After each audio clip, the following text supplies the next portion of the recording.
I think we're live, guys. I think we're live. I don't know why this shit always does that. But welcome to the stream, ninjas. I'm just checking out. You guys can enjoy that nice little New York view right there. Give me one sec, guys. Let's see if we are live on all the platforms.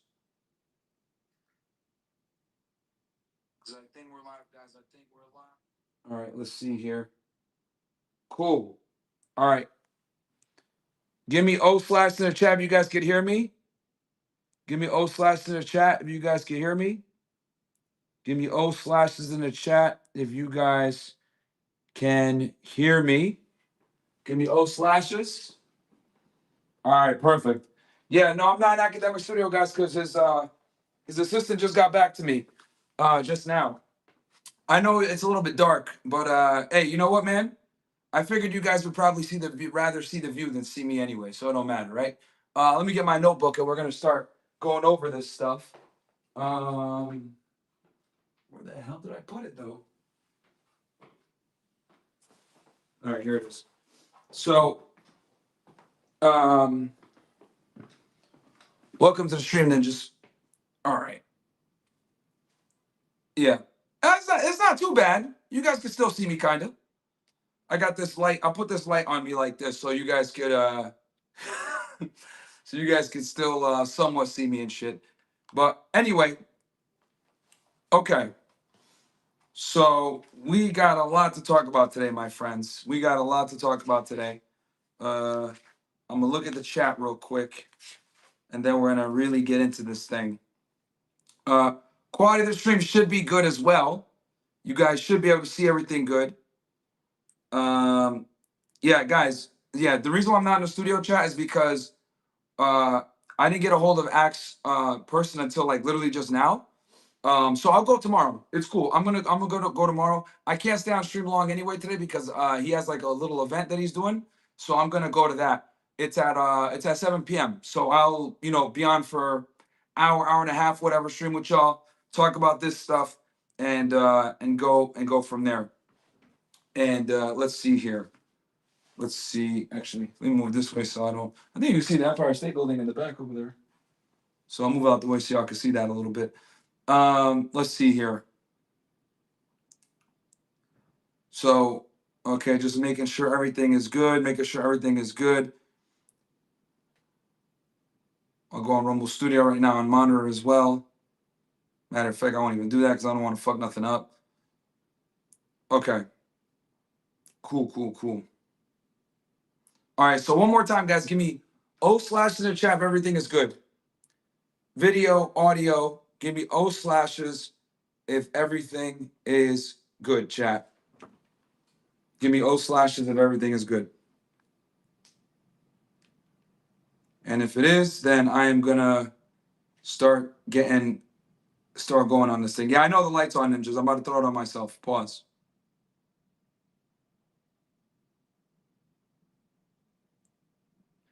Yeah, I know my flash is on. I got it on purpose so y'all niggas can see me because it's so fucking dark with the backlighting. But I figured you guys might want to see the view instead of just seeing my mug because you guys see me all the time. Okay, so let's go through. All right, let me crack open this Red Bull, guys. I ain't gonna lie, guys. It's been very. I've been grinding, bro. I've been grinding, guys. My schedule's been crazy. Right now, chat, what I'm doing is I'm basically waking up every day at like 6 in the morning.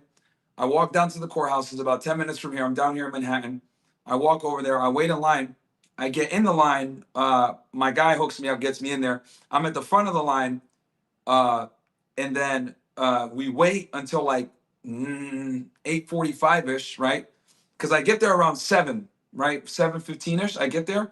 So I get up at like 6, get ready, get there by like 7 o'clock-ish, 7:15-ish.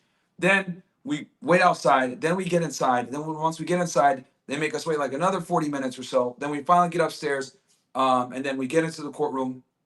And then we sit. And then we wait for the judge to come out with the jury, etc. We get court going by the actual proceedings begin around 9:30. But the judges and the prosecutors and shit like that talk for a while, which I'm going to talk about that here a bit because they had some arguments that they were going through this morning. They went for almost 45 minutes arguing this morning about some shit, and I'll tell you guys about that. What else? And yeah, so it's been, and then I come back home, and then I come back, I stream with you guys, then I literally go get something to eat, and then I come right back to sleep. I've been getting like maybe 5, 6 hours of sleep this whole week. Really tired, but I keep doing it for you guys because this stuff is important. So first and foremost, I told you guys what the courtroom looks like. So what I actually did for you guys was I drew a diagram, okay? I drew a diagram of what the courtroom looks like for you guys, right? So the courtroom, guys, looks like this, okay? And you guys can see here, okay, from this diagram, U.S. District Judge right here, right? He sits right there. Then you guys are going to notice that this courtroom is a lot different, and I labeled it in different ways, okay? So the AUSA table, there's 6 AUSAs. The lead AUSA is at the top over here, okay? And then it works down to 6. Then behind them is the first defense table. There's 4 attorneys here. Then the case agent, and I think somebody else is here next to him, which is weird that the case agent sits at the same table as the defense, but he sits at the edge. Then, and as you guys know, it's HSI running this thing, right? Then you got the defense table. You got the lead attorney right here for Diddy. Then you got another attorney, and then you got Diddy in the middle, and then another 3 attorneys on the side. So, sorry, no, 2 attorneys, and then Diddy, and then 3 attorneys over here. Okay. Then the jury box is over here, and then when they do the direct or cross examination, it's right here, this box, right? So they're right next to the jury as they ask the witness questions. So the witness is next to the judge. The box to ask the questions from is here, whether it's direct or cross examination. Then you the line, right? So that now you get into the audience area, and there's 2 marshals that sit behind Diddy, and then there's 2 marshals that sit on the side of Diddy. Okay, then you got the first row, there's artists there. You guys know in the federal court, there's no cameras allowed, and they have those like art paintings and stuff like that. There's 2 artists that do that, okay? And they're right there.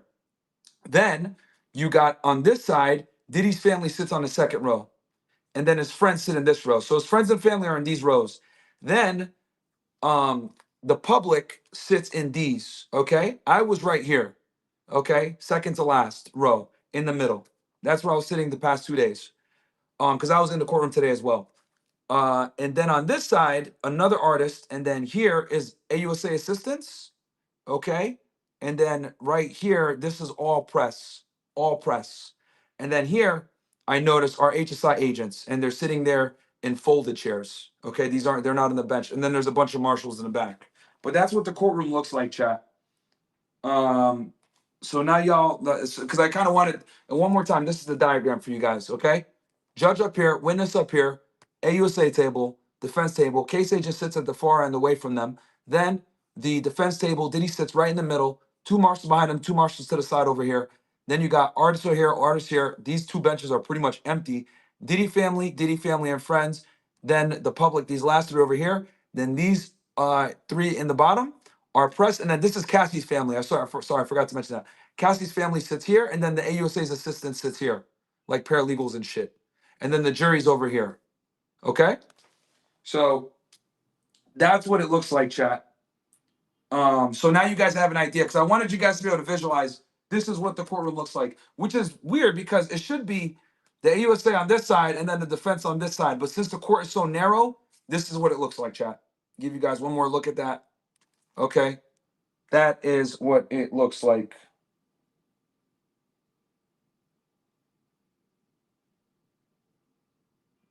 And I'll hold that up for you guys so you can see it one time. And I'm monitoring this shit. Cool. All right. Awesome. So you guys can freeze frame that, zoom in, whatever y'all need to do. So now you guys know how the courtroom is set up, right? Okay, so let's get into it as I put this light on my face.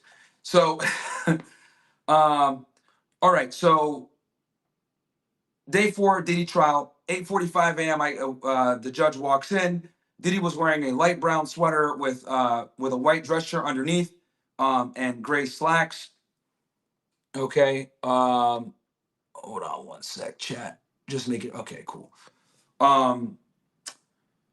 And then they went over the 412 stuff. As we mentioned before, guys, yesterday they spent about 45 minutes arguing about 412. 412 is the rules of federal law. Basically, 412 is when it comes to sex crimes and victims. Okay, so they wanted to make sure that certain things weren't brought in on cross-examination, because today, guys, the defense cross-examined Cassie, and that they did, my friends. We're going to go over everything that went down. I took very detailed notes on this one because cross-examination is super important. Cassie is their star witness, okay? Since she is their star witness, obviously this matters not just for the government on the direct examination, but it matters a lot for the defense on cross-examination. And it's cross-examination, I've explained it before, guys. That is the process where the defense questions the government witness, and in this case, Cassie is the star witness in this case. So, interesting background I want to share with you guys also. So while I was downstairs, I spoke with someone. I'm not going to say who I spoke to, but I found out. Remember, I told you guys that Diddy's house is being raided meant that somebody very close to him provided that information. I found out that it was Lil Rod, pretty much, that provided that the probable cause that was used to get into the homes and do the search warrants on both of Diddy's houses, one in Miami and the one in LA. It was Lil Rod that provided that PC. Cassie also provided probable cause, but the problem is that her PC was stale. Because I knew, and I had talked about this on Fed Reacts, that I knew someone close to him provided that information on his home so they can get the probable cause to do the search warrant, because federal search warrants are very hard to get. But, you know, I was reluctant with Cassie because I knew that they hadn't been together for a while. So I was trying to figure out who gave them that PC. I suspected it was Rod in the back of my mind, but I confirmed it today that it was in fact Rod that gave a majority of the probable cause that the feds used to search his house. That's an interesting thing. Also, Diddy wanted a speedy trial, guys. So he asked for a speedy trial, and you know, they set the date for like early May, right? As you guys know. But the problem is that Cassie, guys, is extremely pregnant right now. She's like 7, 8 months pregnant. She's gonna burst any moment, right? So, and the defense, I think, wanted more time because they wanted her to not be pregnant on the stand, because, you know, obviously it could, you know, look bad, them beating up on her on the stand while she's pregnant. You know, she's waddling in, you know, she's taking her time when she sits down. This might look bad to the jury. You know what I'm saying? So they didn't want her to be pregnant, but, you know, the judge said, you know what, look, you guys asked for speedy trial. Y'all got the speedy trial. We're not going to push it back now. So they got to make do. The other thing I want to say is that the defense is kind of not happy right now because they want to get Cassie off the stand by Friday. So they want to have their direct examination done by the defense. Excuse me, they finished direct examination by the government. Then they want their cross examination done by the defense by lunchtime tomorrow. And then they want the government to be able to do their redirect after the defense does their cross examination. And they want her out of there by Friday. The defense alluded to possibly bringing her on Monday, and that pissed the judge off because obviously she's pregnant, whatever. But in my mind, I'm like, bro, Diddy's fighting for his life. Fuck that bitch. Like, if she's got to come in on Monday so that they can do what they got to do, then I think that's fair. We're not going to violate Diddy's due process because of an inconvenience of a witness, in my opinion. I looked at it like, this is ridiculous. Like, I get it. The witness is important. And, you know, you guys want to ensure that you can get her in and out timely. But at the same time, like, I think Diddy's defense team has every right to be able to question her as long as they need to mount the defense. We're talking about a life sentence for Diddy here, guys, if he gets convicted of this. So I found it a little weird that the judge and the prosecution was pushing so hard to get her out by Friday and like not kind of giving a bit more leniency to the defense to be able to take their time on cross-examination as much as they want. Because at the end of the day, bro, you know, the defense is already fighting an uphill battle, and I think violating someone's due process and you know, trying to kind of rush them through it is not the way to go. Now, with that said, let me also say this to be impartial here. The defense was very sloppy with getting their shit together and making sure that they had stuff in line before they did the cross-examination. They spent 45 minutes arguing this shit in the beginning of the situation before Cassie walked in or the jurors. They spent time going over this. And this is shit that should have been handled a long time ago. So I can see why the judge is also frustrated from that perspective. But with that said, I do think that Diddy's ability to get full due process, full ability to cross-examine his witness against him, I think that takes precedence over convenience, the witness's convenience, even hell, her pregnancy. And I can see why his defense wanted to do the trial later, but they're the ones that asked for the speedy trial in the first place. Because keep in mind, guys, Diddy asked for the speedy trial because he knew he wasn't going to get bond. So since he knew he wasn't going to get bond, he said, I want a speedy trial, which is common anytime you don't get bond. So that's what ended up happening. So, so like the video for me, guys. Like the video. We got already 4.5K y'all ninjas in here. So welcome to the stream. Okay. And the quality looks good, so this is awesome. Bear with me real quick, guys. Let me pin this to the profile. Okay, so anyway, yeah, and again, you guys know me, man. Even if I don't like something or I disagree with it, I think the Constitution needs to be protected, and his right to due process is very important. So I did find it a little ridiculous that they were trying to rush getting Cassie off the stand for her convenience over Diddy's ability to get full due process. Okay, now that we went over those interesting facts, so we know now that Rod was the majority of the probable cause of the feds used to get the search warrant. We know that Diddy wanted a speedy trial at first because he couldn't get bond, but then he realized Cassie's super pregnant and they wanted to rush it. So, and also it might look bad for Diddy's case that Cassie's on the stand pregnant. It makes her look more vulnerable and more like a victim. So Cassie walks in. She's wearing a black jacket, blue blouse shirt. Kind of weird. She was wearing this outfit where one was like shorts, one leg was shorts, and the other leg was pants. I don't really know, chat. Like, is that like a new? Is that like a new thing? Is that like a trend? Is that like what's fashionable? Let me look in here and see what you ninjas saying here. Um, let's see here. Let me see here. I'm looking here at what you ninjas say. Yeah, I'm lighting myself up a little bit with the phone, chat. Is that fashionable, chat? Help a ninja out, man. Anyway, she a fashion icon, Myron. All right, whatever. No, but she had a suit jacket on too, chat. So she had a blouse, suit jacket over that, like a long trench coat suit jacket, and then like pants and like one pant leg was a shorts, and then one pant leg was like full on pants. It was really weird. I don't know if that's what's cool nowadays. I guess whatever. Let's see here. But no, she was dressed very modestly, chat. Remember, she's very pregnant. Okay, so they go into the cross examination. Cassie called him Sean, and they had a special relationship. She saw another side of Sean that no one saw. Now, guys, mind you, I'm summarizing here questions and answers. If it's, I'll tell you if it's explicitly a quote that she said. But in general, here I'm going to kind of summarize what was said, and I'm going in order of how the lawyer questioned her. So one of the lawyer that questioned her from the defense team was a female. I think the last name was like Garagos or something like that. Was the attorney that questioned her. So basically, they go into the cross examination. So Cassie called him Sean. They had a special relationship. She saw another side of Sean that nobody saw. She sometimes knew he was. She sometimes knew she was special to him. It hurt her that he cheated. Okay, and she was jealous. So she did admit that he cheated on her, and that made her jealous. And it hurt her. They were together for 11 years, on and off. They kept getting back with each other because she loved him. She put up with the cheating because she believed he loved her. She fell in love quickly after her 21st birthday. Lots of love and passion in the beginning of the relationship. And just so you guys know, if you missed the other days, they got together roughly 2007. And they kind of go into that here. Uh, so they saw a text message shown to Cassie. Okay, the government objects. So today, guys, they spent a lot of time showing text messages to Cassie of her and Diddy talking to each other. And it's going to establish what I told you guys yesterday. They're going to try to establish that she's promiscuous. They're going to try to establish that she organized the freak offs. They're going to try to establish that she was cheating. They're going to try to establish that she was a drug user, etc. And all of that came out today. All of that came out today. Okay. Crazy stuff. They exposed her wild, right? But I knew that was going to happen. I told you guys this already. So they show a text message to Cassie. Now, mind you guys, when they get evidence, right, what ends up happening is they show the evidence to the witness, then they show it, then they kind of show it to the jury. Then they say, okay, we're gonna put it into evidence, and then the government can object or not, right?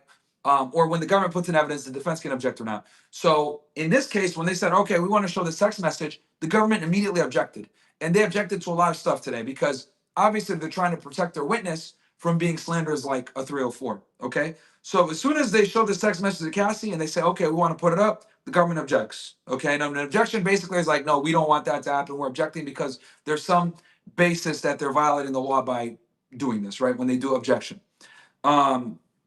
So we did not see it when she objected, right? Then the defense asks her why she sent this message and asks her what was going on in the relationship at the time she sent the message. Cassie says this was early on in the relationship. Then finally they published the message. Diddy messaged her, "It makes me happy you fly out to Atlanta to see me." She responds, "I'm a lucky woman. I'll fly to you whenever. I love you." Okay? So that was like the first admission. Then the second admission, and we got like 25 of these admissions, by the way, that came through. Okay. Most of them were messages between the two. All right. So now we're on admission 2. And I documented all of them for you niggas. So I need you guys to like the goddamn video because I took meticulous notes on this one. Meticulous notes. All right, niggas. And we got this thing super high quality. We got 5,000 plus of you guys in here. Like the fucking video, smash the like button. So admission number 2, they showed an email between her and Diddy in August 12th of 2009. Okay, so they went back. Okay, these were emails and BlackBerry Messenger, by the way. They were fucking talking on BBM and email back then in 2009. So the government, again, objects to this, right? Immediately objects. And then they get it through anyway. And then it goes, so they're talking on, in this case, this was BlackBerry, I think. And he refers to her as baby girl in this message. So the defense attorney says, "Hey, what does BG mean?" And she says, "That means baby girl. What's baby girl?" And then she says, "That's what Diddy called her when they were using Blackberries back in 2009. So the messages go something like this: "Diddy, I love you so much. Her, you hungry? Him, no thank you." Okay. Then admission number 4, it shows loving messages between her and Diddy. And this was on April 4th, 2010. Message between them showing how much they're in love. Really fucking cheesy, by the way. Okay. I put here in parentheses, cheesy as fuck. It's like they're like writing poems to each other, how much they love each other, whatever. Mind you guys, they had been in a relationship for about 2 years now at this point. They got together in 2007.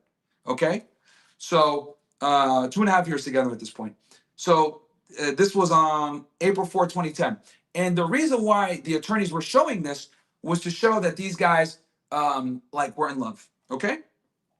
Then admission 5, August 13th, 2009. Cassie, I love you so much. I can't wait until we don't care anymore. Okay. And they asked her, "What do you mean by we don't care anymore?" Okay. Alluding to the freak offs. Then she says, "Oh my God, Pop Pop." Remember, guys, Pop Pop is the nickname that she gave for Diddy, which was also her grandfather's nickname, which is a little weird, but that's what Diddy wanted her to call him. That's a whole other situation. And she goes, "I love you so much. I can't wait until we don't care anymore." Then she says, "Oh my God, Pop Pop, can I respond or write something about my man? Pop Pop, I really miss you." Okay, and this is August 13, 2009. Then the defense asked her, Diddy was traveling a lot like this. He might, what was the relationship like? She said he traveled a lot. He was very busy. He frequently traveled, and she traveled as well, and she would sometimes travel to go see him, right? Now, admission number 6, April 22nd, 2010. Sends a message that she wants more time. So she sends this long ass message to Diddy, right? In 2010, saying that she wants more time with him. She wants more attention. She didn't care about his money. And she was basically complaining because she says, quote, "You can't take 3 minutes of your day to talk to me." Okay. So we're starting to see the jealousy kind of start to come in now a bit, and a bit of her wanting more attention and time. Okay. Now, this is roughly 3 years into the relationship. Cassie says she said this because, and then the defense asked her, "Why do you say this?" And then she says, she said this because he was larger than life and busy, and she wanted more time with him. So she was very attracted to him now in 2010. She said she fell in love with him because he was sweet and attentive. And she said she was in love with Diddy and didn't want to disappoint him, just wanted him to be happy, and that's why she did the freak off. So the defense asked her, "Why did you do the freak offs?" And she said she was in love with him. She didn't want to disappoint him, and she just wanted him to be happy. That's why she did the freak offs.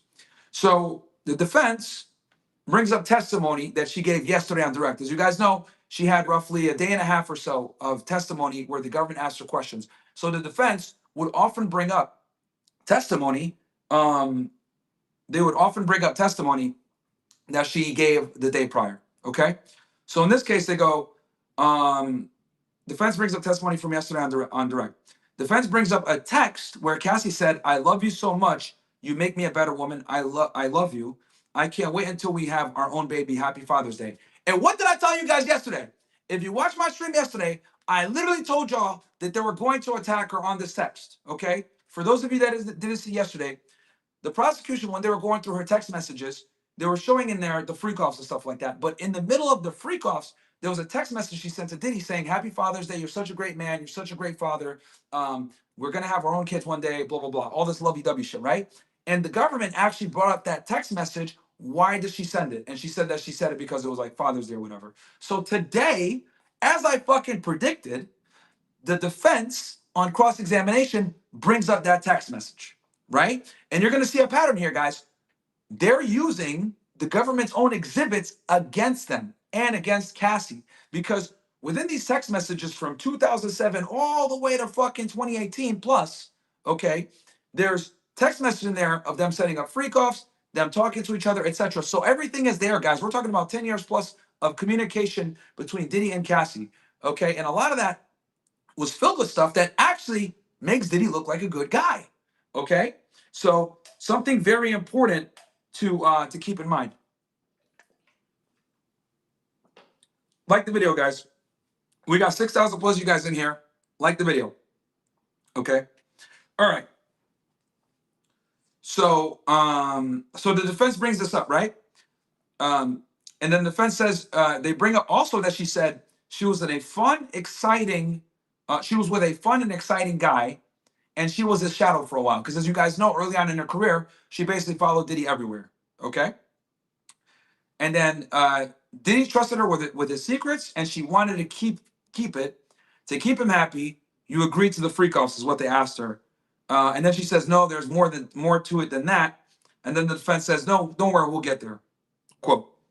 So admission number 7, August 5th, 2009, text messages. Remember, guys, every admission I talk about, most of them are going to be text messages. August 5th, 2009. Cassie says, "I'm always ready to freak off to Diddy." Okay? Repeat that for y'all. She tells Diddy, "I'm always ready to freak off." August 5th, 2009. Diddy asks for her availability. She suggests Friday, but says middle of the week is fine, doesn't matter to me. Why did the defense bring this? The defense brought this up, guys, to show that not only does she know about these freak offs and engage in them, she was actively interested in engaging in them, right?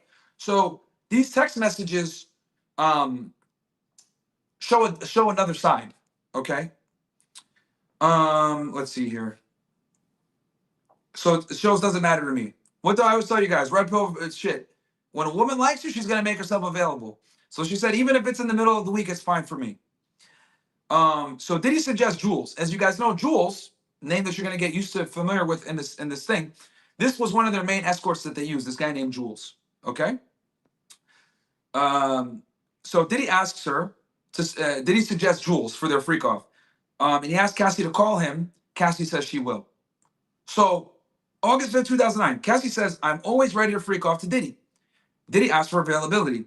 She says Friday, but she says middle of the week is fine, doesn't matter to me.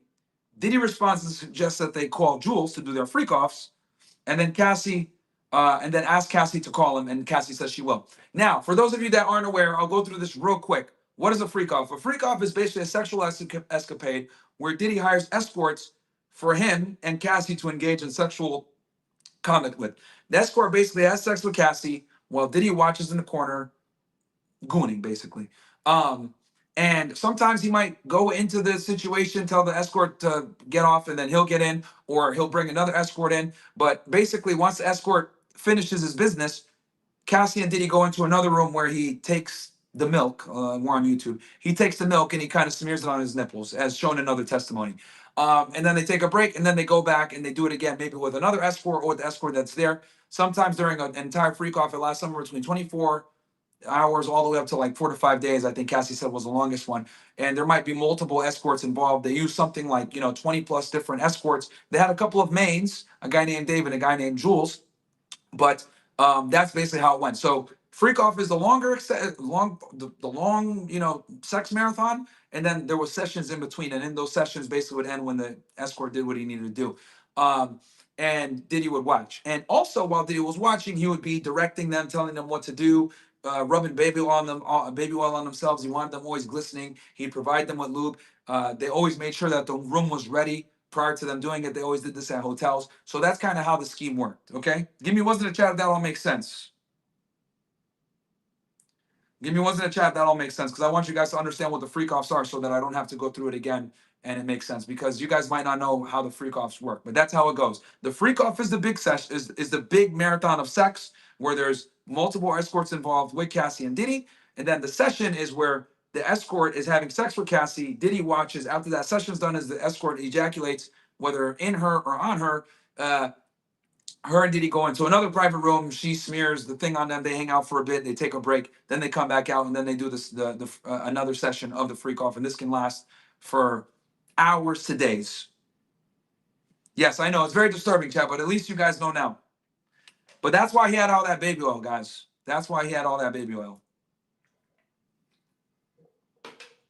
Also, guys, smash that like button. Let's get to 10K. All right, smash that like button and just. Okay. And I'm going to read chats at the end, guys. I'll read super chats at the end. So get your questions in now. I have access to Myron Gaines X, and I got access to Myron Gaines X and MyronGainesX.com, and also got access to the Rumble chat. So whatever you guys want to donate, and Council Club. So donate wherever you guys want. I'll be able to get access to it. Okay? All right, let's keep going. So, okay. So next message, number 8, August 7, 2009. Cassie sends explicit messages to Diddy. Okay? And then Diddy says, I can't wait to watch you. Cassie says, I can't wait for it to be uncontrollable. And then Cassie says, I want that dick. So explicit messages. This was August 7, 2009. And there was even more explicit messages. The attorney didn't even want to read them, guys. I saw them. I could barely make it out, but it was a lot of explicit messages she sent Diddy. And that's why he responded, I can't wait to watch you.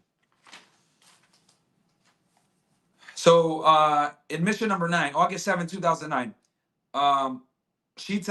Cassie tells Diddy, I can't wait to have my legs cocked behind my head to feel big cock raw in my pussy.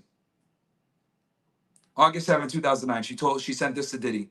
I can't wait to have my legs cocked back behind my head to feel big cock raw in my pussy. Anyway, next text message, August 7, 2009 again. I'm thinking about licking those dicks from the balls to the head, then slowly lowering my mouth down on it. Okay. Then next piece of message number 11, August 7, 2009 again. Diddy says, I'm so horny. She responds, oh my God, I was about to text you the same thing. Diddy says, how you doing? You supposed to be seducing me all day, because she didn't respond as quickly as you wanted. And then Cassie says, sorry, LOL, nervous. I want to fuck. Continuing on, August 7th, 2009. Diddy, I'm so horny I can't concentrate. Cassie, so what do I do? Going to Dwayne Reed for candles, take vitamins, eat, and set up the room. So basically, she was getting ready to do a freak off with him on August 7, 2009. Right? They're going back and forth messaging each other. Message 12, August 18, 2009. Cassie, I just deleted our little vid to this off my camera. It was so dope. Referring to a sex video that they made during their freak off. Diddy says, I'm gonna do it again. Cassie says, do you have any more pills on you? Now she didn't know, the defense asked her about this. What pills are you talking about? She couldn't recall because it's from 2009. But it could have been anything, maybe ecstasy. Message 13, December of 2009. Diddy, dirty talking, all right? Sending her this long ass dirty talk message. I couldn't even write it all down, chat. And then Cassie says, I like that. I need to trust you. I need to feel like it's my man that that sees this aggressive sexual side of me. So Diddy sends her a long message, right? That's all sex talk. This is December of 2009. And then Cassie responds, I like that, but I need to trust you. I need to feel like it's my man that I'm having this aggressive sexual side of. Because guys, keep in mind, at this point, they're doing freak offs. They're doing all kinds of shit. So to Cassie, she's like, okay, this is where things start to shift, chat. where she doesn't want to be seen as a side chick. And you guys are going to see here in the next messages coming up kind of where she's going with this. Okay? Because he still has a wife at this point. I think he's with Kim Porter at this point. So she just doesn't want to be an eternal sexual object side chick for Diddy. Okay? So let's see here. And she also had a concern because she didn't want to be used just for sex and be objectified. So so Cassie says she had a concern of being used for sex. The defense says, were you sad that you weren't being a real girlfriend? She says yes. Cassie says freak-offs were an integral part of their relationship and wanted it to develop more. So Cassie, on her 21st birthday, she says that Britney Spears, Dallas Austin showed up in Vegas. Diddy invited them. By 21, she had put out her first album. She was modeling. And then the defense attorney tells her that she's beautiful and charming, which, you know, whatever. Because Cassie was kind of trying to be humble in the courtroom about, you know, her success when she was 21. Then the defense asked her about her manager. She says her manager was a guy named Ed Woods at 21.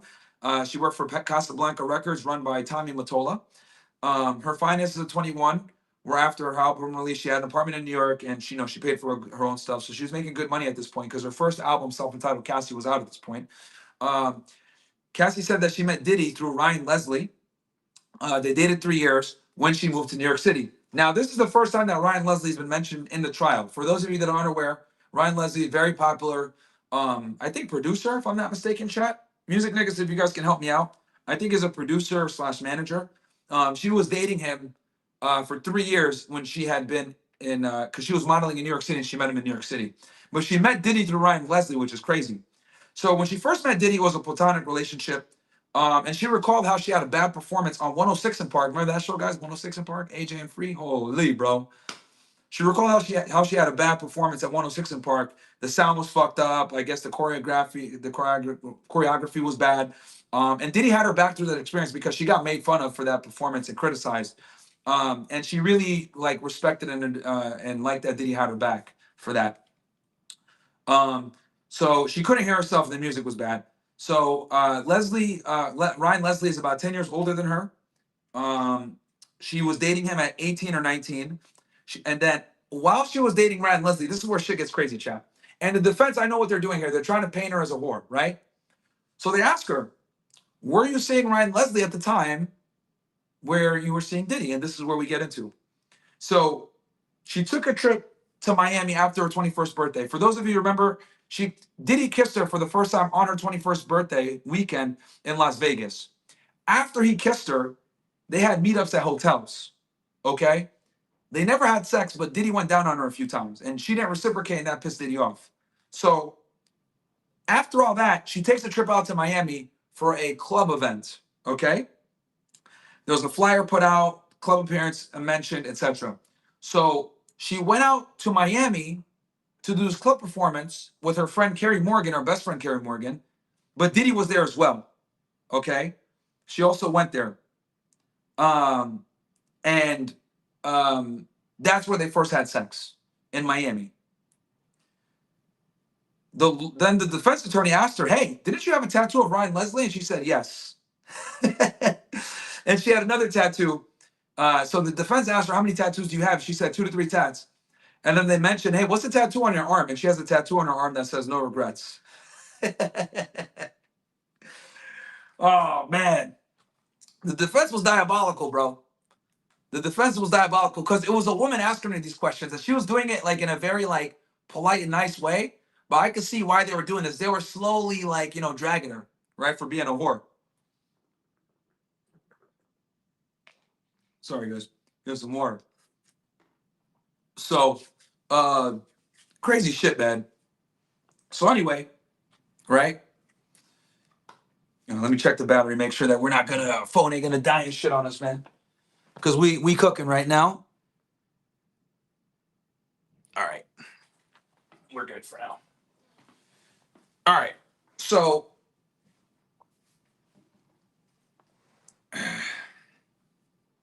let's see here. So Edwards was her manager at 21. Nope, sorry. So she had that tattoo of Ryan Leslie.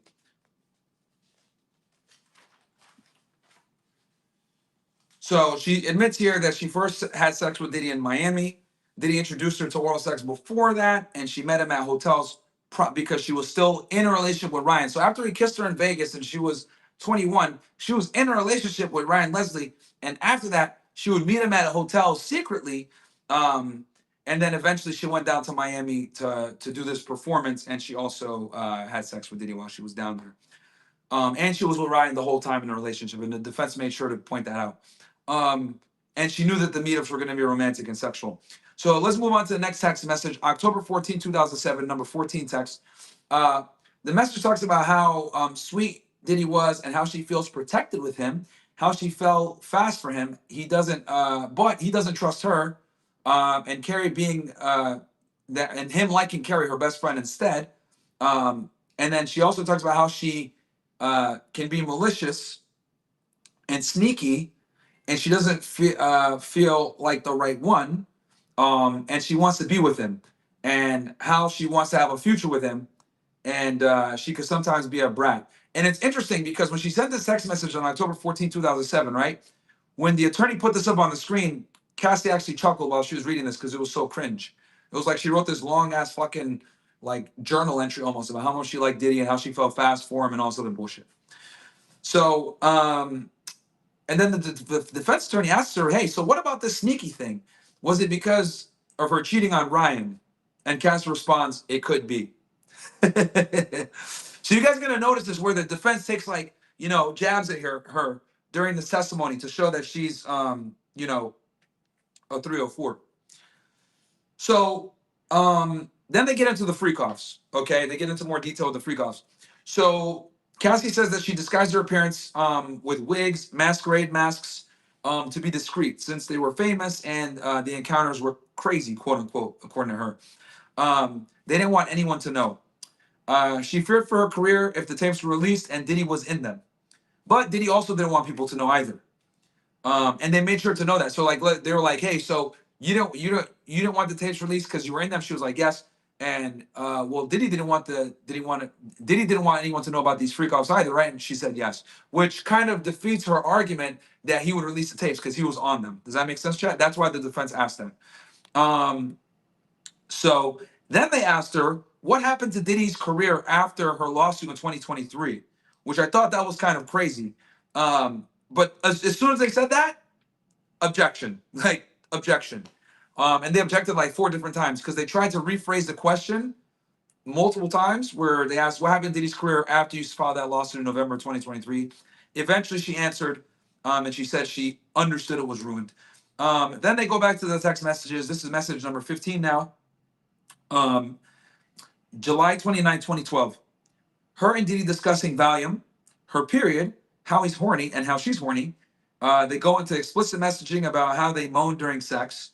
There was a mention of Jules and doing a freak off and blindfolding when Jules has sex with her. And remember, guys, Jules is one of the escorts. And about how she loves making love with Diddy after freak offs. Again, as you guys know, I see that we gained another like 1,000 people. But again, freak offs go like this. Diddy's in the corner watching as the escort has sex with Cassie. After that escort ejaculates, right? They had 2 main ones, a guy named Jules and a guy named Dave. Remember those 2 escort names? The 2 main ones. After the guy ejaculates, her and Diddy go into a room privately together, okay? Another room where she puts the semen on him, and then they have sex there and they spend time together, whatever, their romantic time. And this is what Cassie said that she enjoyed the most because they spent this one-on-one time together. But yeah. But yeah, that's why Cassie says she loves making love with Diddy after the freak off. So the freak off happens, the session is complete, then they go and they have the little private time, then they come back out and do another session with the escort whenever they're ready. Okay? That's how it went down. That's how these freak offs go. Anyway, then Diddy asked her about her period to see when they can have sex. She says she's skipping her period. And again, they show this, they did this to show that Diddy doesn't just force himself on her. That's what the defense is trying to prove here. And then they asked her, Cassie, have you ever watched Diddy have sex with other women? And she said, not often. He only had sex with 2 to 3 other women. He only had sex in where she was watching 2 to 3 times. So in the 10 years that they were together, they did hundreds of freak offs. He only had sex with other women 2 to 3 times, which is kind of crazy, isn't it? You would think, during these freak offs, there'd be a bunch of chicks and like her. But the reality is, during these freak offs, it was him directing and fapping in the back while she has sex with male escorts, when you would think it would be the other way around. So in the hundreds of times that he had male escorts hooking up with Cassie, he only hooked up with another woman 2 to 3 times in that 10 years. Very interesting. They never told the staff about freak offs. The staff knew about the freak offs. They would supply the rooms and everything, but they never like went in and actually saw it. Message number 16, July 14, 2012. She says she tipped the cleaning ladies. She's horny and bored, and I need your dick. I'm dying. This is what she sent to Diddy.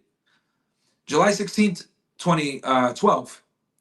They text each other. They love each other, and Cassie sends photos of them on a private jet hugging each other. Again, defense showing pictures and text messages showing how much they were in love. Message number 17. Cassie says, a lot of dicks, a lot of partying. She messages that to Diddy after a freak off.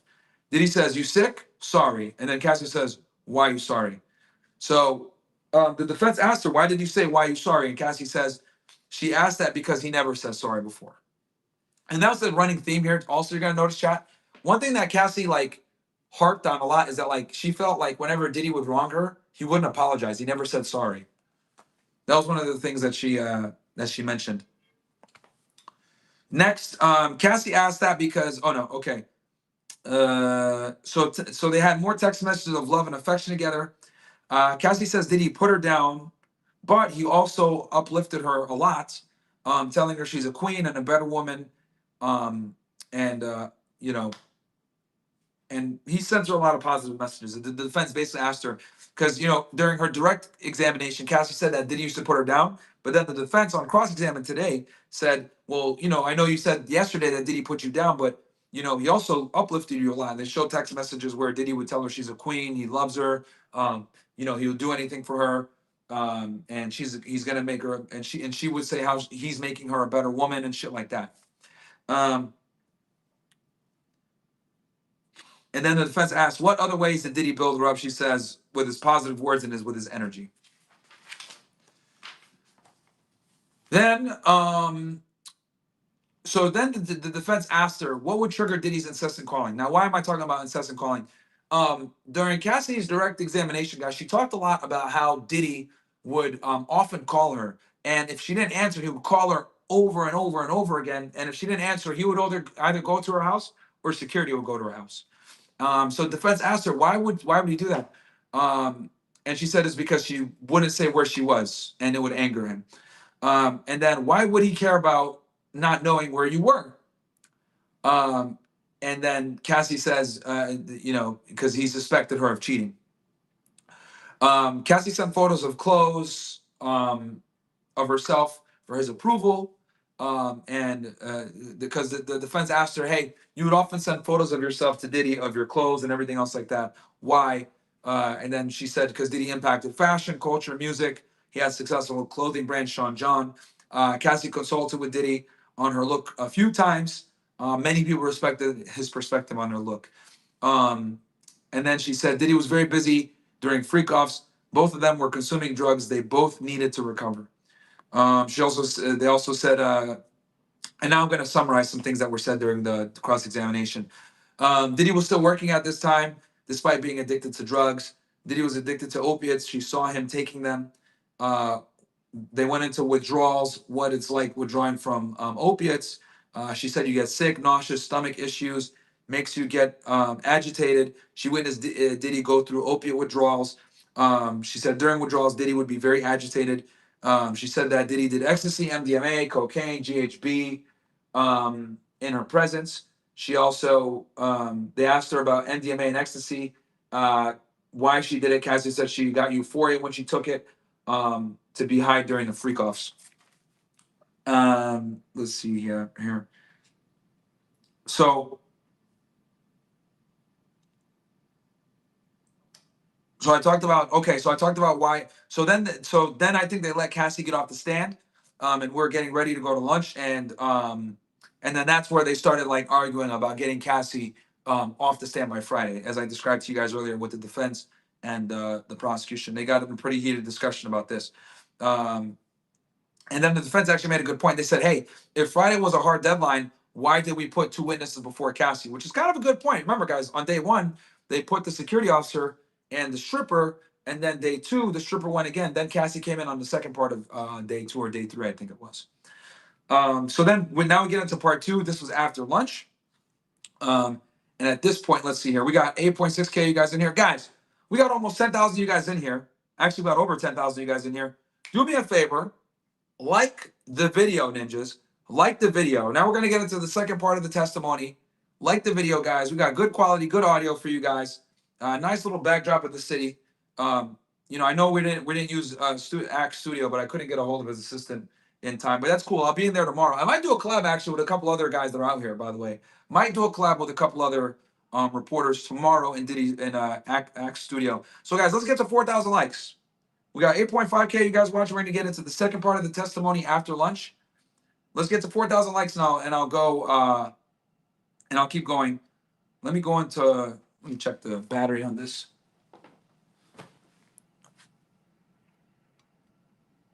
Okay, I'm going to bring the brightness down a little bit, chat. Conserve some battery right there. So I don't gotta switch phones and shit. Let's get to Let's get to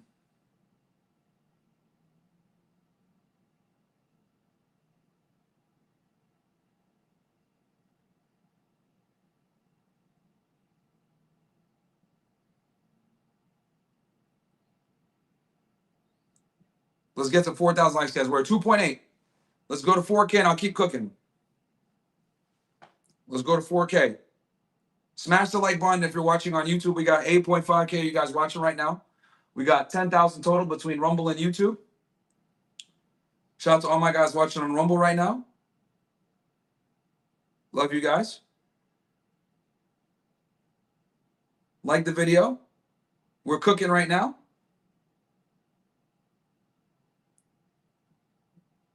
What are we at? We're at 2.8K likes. Guys, let's get to 4,000. I'm only asking for 50% engagement, not even. 2.9. Keep going, guys. Keep going. We're going to resume once I hit 4,000. I don't want to hold the show hostage, but you guys don't engage enough. Like the goddamn video, man. Like the goddamn video. We keep cooking.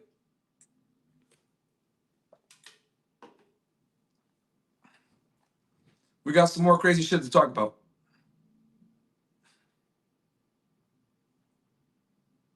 Smash that like button. And guys, get your questions in now. I'm going to read super chats at the end of the show because I don't want to disrupt the flow. But I'm going to get Myron Gaines X. There's 3 ways that you could donate. MyronGainesX.com, Rumble Rant if you're watching on Rumble, or Castle Club if you're watching on Castle Club. Send in your Castle Club donation on there. So 3 ways to donate. Get involved in the show. Get your questions in, guys. I was in a courtroom today. All right. While we wait for the show, while we wait for you guys to get 4,000 likes, I noticed that we doubled the viewership in the time. So while I wait, I'm going to show you guys the courtroom for those that are just joining. Guys, this is what the courtroom looked like, okay? You got the judge right here. Witness box right next to him, obviously. AUSA table, all 6 AUSAs right here. Then behind them, you had the defense attorneys. You got 3 of the attorneys right here. Case agent was at the second table at the far end by himself. Then you got the second table. You got the lead attorney here, another attorney here, and then Diddy in the middle, and then another 2 to 3 attorneys here. Okay. Then this is where the cross-examination and direct examination was done. Let me bring it close. Then the jury box is right here. 18 jurors are here, guys. 6 alternates, 12 main. Then 2 marshals sit behind Diddy, and then another 2 sit on the side over here. Then you got this whole row right here is completely empty, both these rows, because the artist is there drawing. Then behind the artist on the left-hand side, you got Diddy's family. Then you got his friends and family here as well, these 2 rows. Then this is where the public can sit. I sat right here, second from last, okay? Then on this side, the last 3 rows are press. Every single news organization is there. Then you got a bunch of fold chairs here, not benches. These are HSI agents that are sitting here. Like five, like six of them were there when I saw. And then here you got the AUSA's assistants, paralegals, etc. Then here you got Cassie's family, her husband, her her brother, her mom, her lawyer. They're all sitting in this row right here. And yeah, that's what the court setup looks like, guys. Okay. Um, so public on this side, press on this side, Diddy family left hand side, Cassie's family on the right hand side. Cassie's family has one bench, Diddy's family has two benches, and then Diddy's right here in the middle of the third table in the back. Very awkward setup. The AUSA sit up front, right in front of the judge. Then the defense is table 2 and table 3, and then the jury box here, etc. So you guys know what the courtroom actually looks like. Here's the layout. Okay.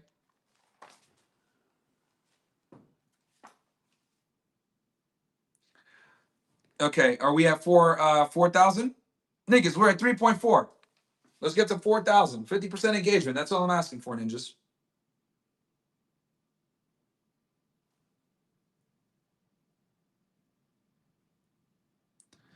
But now you guys know what the courtroom looks like, which is lit.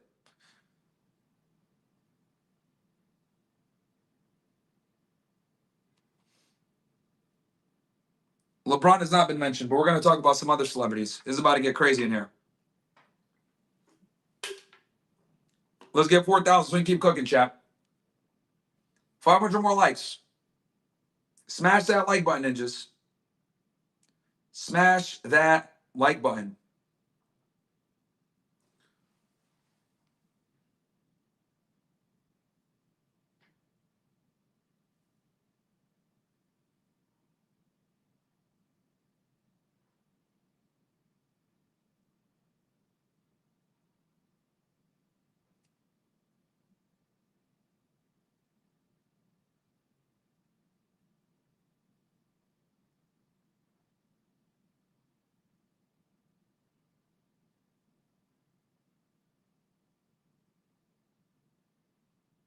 Also, I'll tell you guys a cool story if you guys get us a 4K. Still waiting for you ninjas. 4K likes, goddammit. 4K.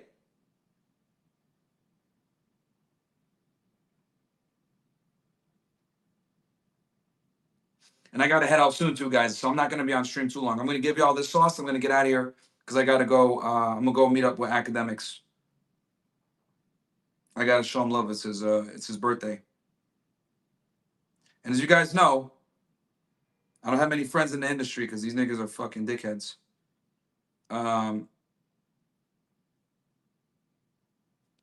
So I'm going to pull up and show some love over there because you guys know I got a lot of love for academics, man. One of the few people I really fuck with in the industry, bro. There's so many scumbags. We're at 3.6. Come on, guys. 400 to go. I met the case agent today, too, guys. Like the goddamn video, niggas. Like the video. 4,000. Let's go.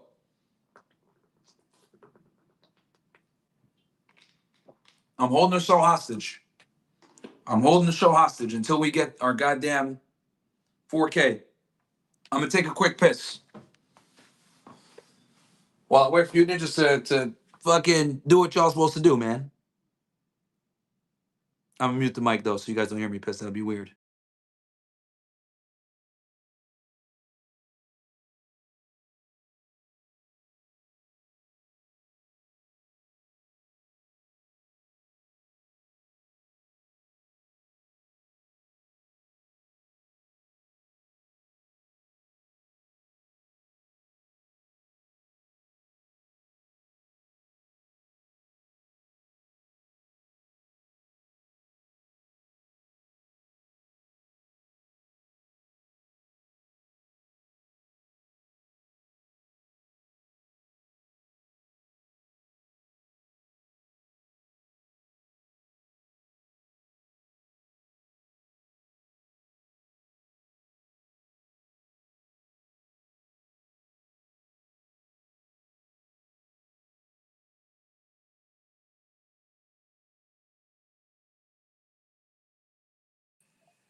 All right.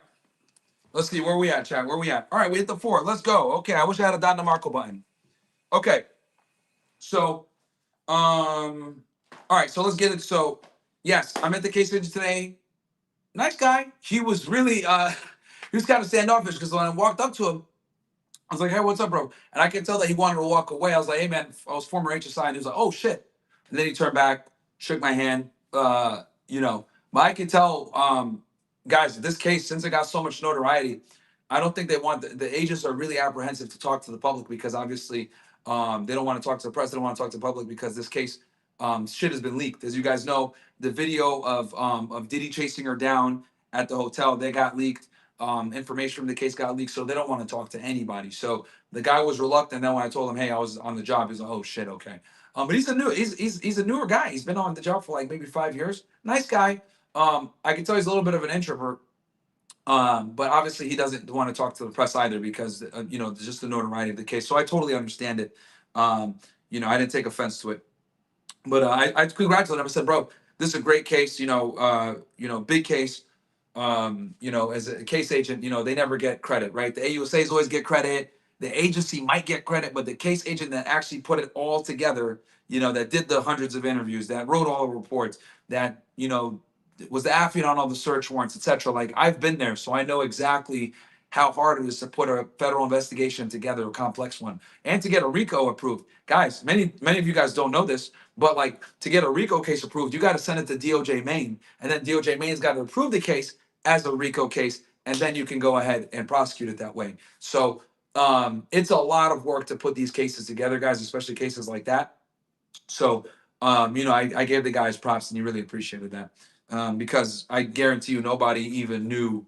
Like nobody, number one, nobody knows what a case agent is. Number two, people don't understand how that's the heart. That's literally the person that put the case together, and they never get their shine. And I remember when I was on the job, you know, you would rarely get recognized or get support outside of like the agency, right? Like most people don't even know like what a case agent is or whatever. So he was like shocked that like you know, because I made an admission to find out who the case agent was and talk to him because I had spoken with because yesterday when I was there, a couple agents came up to me and said, "Hey, bro, what's up, man? You know, we know you, blah blah blah. We know you're the guy that like left to do podcasting because you know, got to run the agency, guys. It's a small agency. We got a couple thousand agents all across the country, but like when someone resigns from the government, bro, it's a big deal, chat. No one leaves, you know, a six-figure job, take-home car, great career, you know, fucking all these benefits. Nobody leaves that shit to be an entrepreneur. I'm like one of the only crazy people that did that shit. So anytime someone leaves the agency, like willingly, even if they get fired, it becomes the talk of the fucking, you know, of the agency. So everyone knew I left. A bunch of people like, you know, knew who I was and shit like that. Because mind you, guys, don't forget, when I was on the job, like I had a bunch of big cases. So I was like going to DC, I was meeting people, I had a director's award, I was traveling. I had been up to New York a few times to do a case up here. So some of them recognized me, I knew who I was. So like when they saw me in the courtroom, they're like, what the fuck? So and this was yesterday. So so I was asking around, bro, who's the case agent or whatever? And they were like, yeah, that's the case agent there. And like I showed y'all, like the diagram, like, you know, this is weird.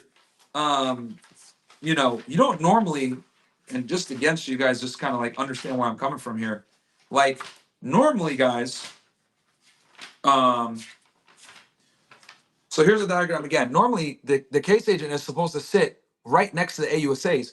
Dude, he was sitting back here, like at the defense table. I was like, what the fuck? So it took me a little bit to figure out who he was. But you know, I had to obviously show my little. But yeah, they're gonna be apprehensive because just because so much shit is leaked on his case and they don't want to talk to the press. But once he found out I used to be on the job, he you know, we chatted up a little bit. So he's a newer guy, been on the job for 5 years, which you know, the fact that he has a case this big, only being on the job for 5 years, is definitely something to very impressive. Anyway, let me get my law enforcement nerd hat off. You guys know I could talk about this shit all day. I used to, you know, you guys know I love this shit. Okay, let's get into the part two now. So, all right, so now we're gonna get into message 18. Okay, so on March 18th, 2018, Cassie says, "I love our freak offs." Diddy says, "I want to freak off right now." She says, "LOL, me too. I want to have fun with you, be with you." And then Diddy says, "Let me know if you want. Jules is available. It could be us. It could be just us two. If you're not into it, no problem." So the defense made sure to show this chat because it's showing that you know Cassie said she loves the freak offs. Diddy said he wanted a freak off right now. He says, hey, the escort Jules is around, but it could just be us two if you want, no problem. And then Cassie says, I love you. Diddy says, you didn't give me an answer. And then she says, love you, Pop Pop. So I don't know if they ended up doing a freak off after this, but the defense showed this it showed this part of the messaging, obviously, to show the other stuff, to show that she's not getting forced. Because remember, guys, Cassie and the government is trying to say that Diddy beat her, he coerced her into these freak offs. That's very important, chat. Okay, let me make sure that you guys understand in the indictment that they claimed that Diddy used his influence and his power to coerce his influence, his power, and violence to coerce Cassie and this other woman, Jane, who's going to come in and hit the stand later, into having these freak offs. Okay, so the defense showing these text messages showing how Cassie's saying, I love these freak offs and all this other shit. It's very important for the defense. That's why they're showing this stuff. Anyway, let's keep going. So message number 19. Diddy, I want us to have our night. Do I have your permission to set it up? So Diddy asks her, I want to have our night, freaky fun. Do I have your permission to set it up? And she goes, Cassie says, I'm ovulating. Diddy says, that's good. We just be extra careful.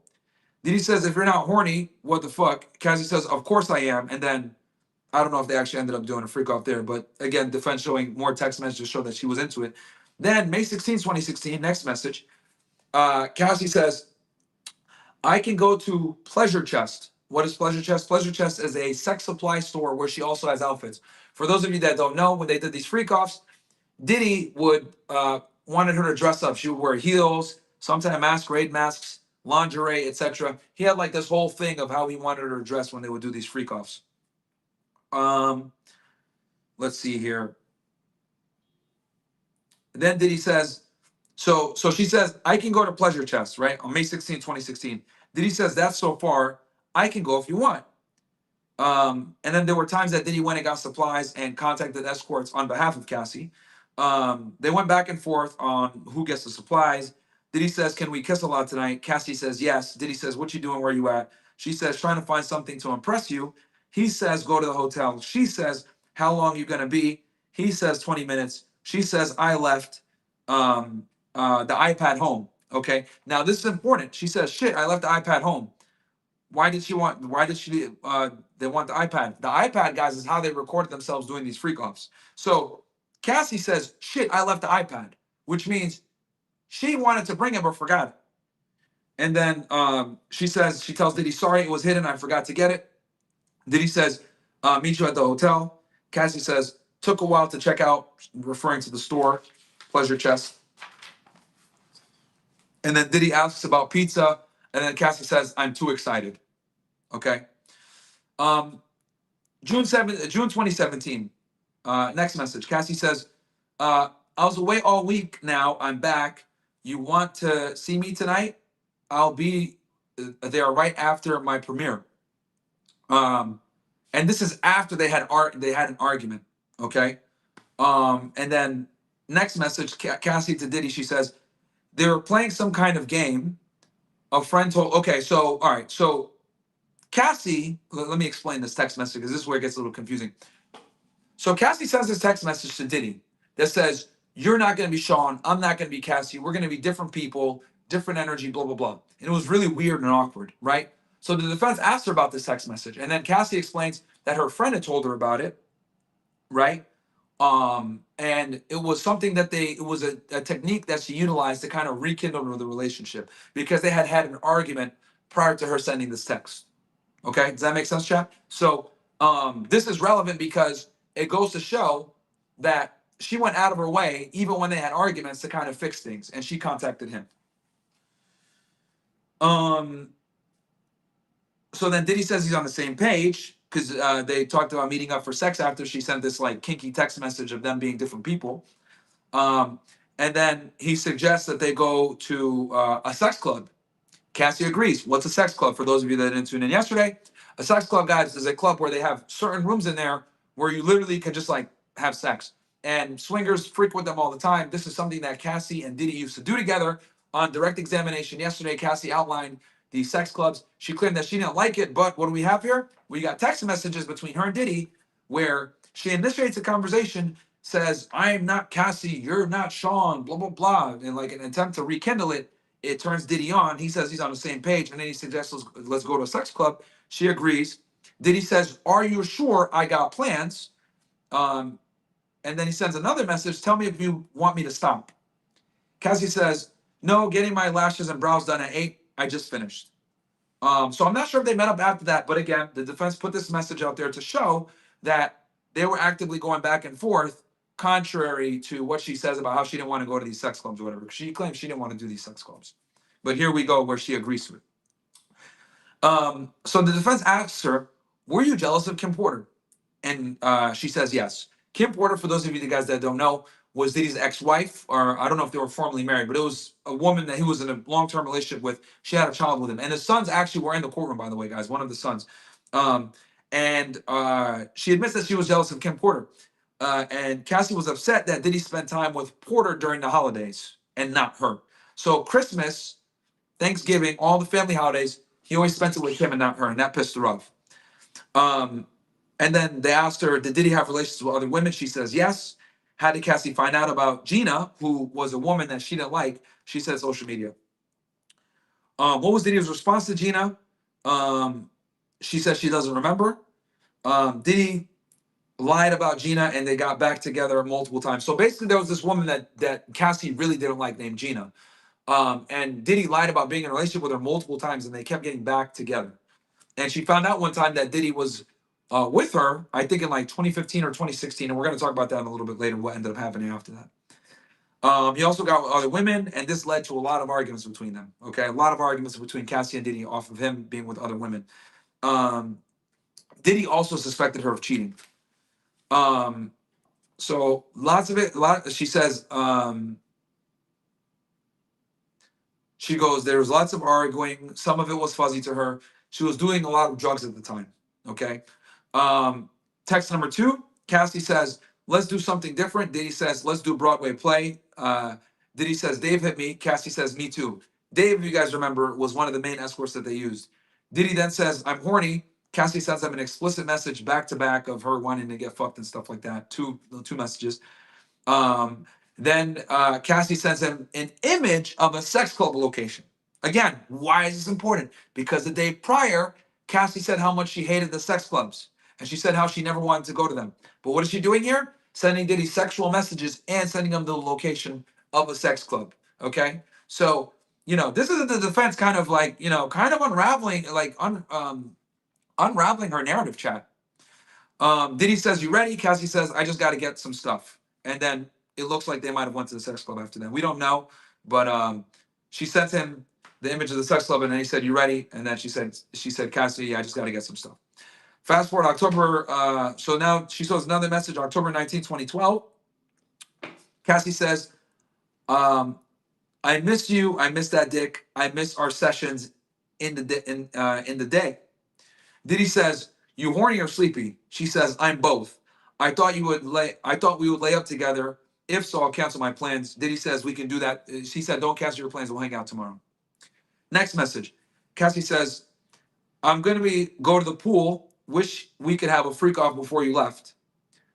Cassie then says, as much as you think you're Bruce Willis, you aren't. And then she sends this long ass fucking message about him cheating and having the second life and, not making her the main girl, and that really pissed her off. And she goes into this whole tirade. And then the defense asked her about this, and she says that, it bothered her that Kim was in the family. Like she was the main girl and Cassie wasn't. She didn't just want to be a sex object to Diddy. And now this is about 7 years in, guys. This was in 2014, where she sent him this long message pissed off. Next convo was in July of 2012. Cassie, they asked her about a woman named Ruth in July 2012. Cassie couldn't remember, so we'll move forward. Then Diddy denied. Okay, so Diddy denied the relationship with Gina, and it bothered Cassie, as we discussed before in 2013. Text message number 26. Diddy says, what's wrong with a picture? Because she had caught him with Gina in a picture in 2013. Cassie says, you're making me look like a side piece. I'm not some some okey doke. It's 2013. I'll be happy no matter what. I'll treat you like a king no matter what. So this is in response to um, Cassie getting a photo of Diddy with Gina. Remember the girl that she doesn't like. So she gets this picture and she sends it to Diddy and says, "Yo, you're making me look like a side piece. I'm not just some okey doke. I'll be happy no matter what. I'll treat you like a king no matter what." So we're seeing that jealousy come back in. So now we're gonna get into infidelity and Kid Cudi. Okay. So and we're at 4.4K likes, guys. Let's get to 5,000. I don't want to stop the show. So she found it hypocritical that Diddy was with other women when she was monogamous on her end, besides the freak offs of her having sex with other guys, of course. Diddy was even more jealous of her and did not like if she was with other men and had a bad temper. Diddy suspected she was in a relationship with someone in the music industry, Kid Cudi. If she got with Cudi, uh, it would be good for her career. So okay. So now we get into Kid Cudi, right? So basically, Diddy introduced her to Cudi, which is crazy because I didn't know that. I don't know, Chad, if you knew that, but Diddy was the one that introduced her to Kid Cudi, and he put her in touch with Kid Cudi because he kind of wanted to get her, get her going in the music industry again, right? Get some buzz. And if you guys don't know, back in 2011, Kid Cudi was really popular, right? What was the song he made? Memories. Remember, guys, that? I forget how it goes. It goes, hey, hey, do, do, do, do, do, do. Hey, hey. Remember that shit? Man, I'll play a portion of it for you ninjas. Hold on one sec, bro. I got y'all niggas right now. Because Kid Cudi was popping back in the day. I think it was called Memories. Memories, Kid Cudi. When did this shit come out, bro? 15 years ago? God damn. Hold on. Yeah, 2010. Came out, the music video came out February 2010. But this shit was a banger. Remember this, guys? Yeah.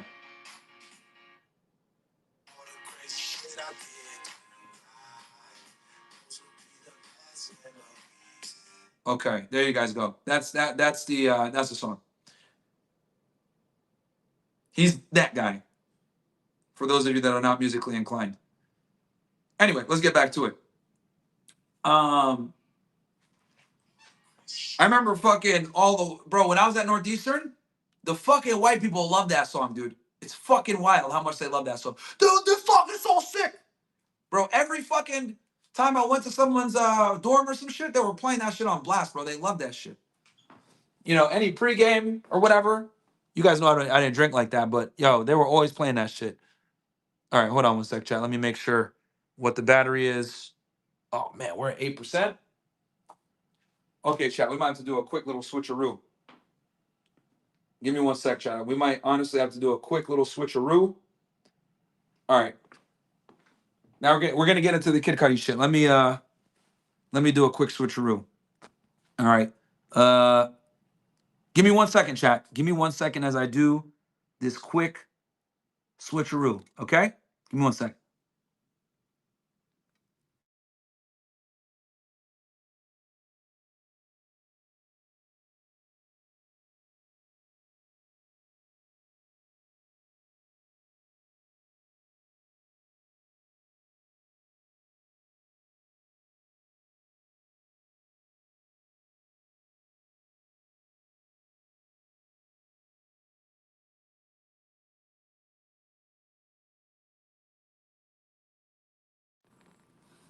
All right, ninjas.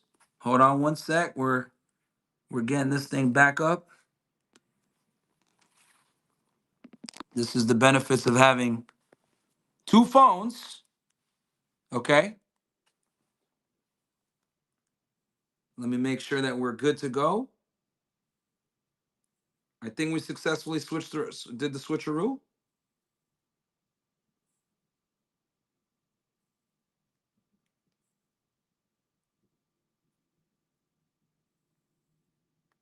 All right. Hold on. Let me make sure my shit is good. Give me 1 sec, chat.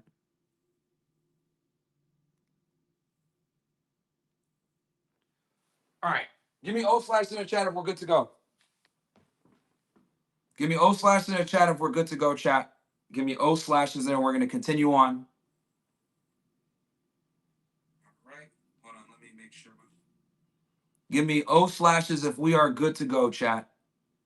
Give me O slashes.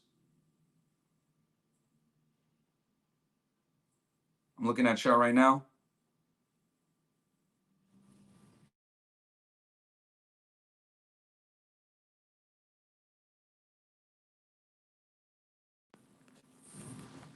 All right.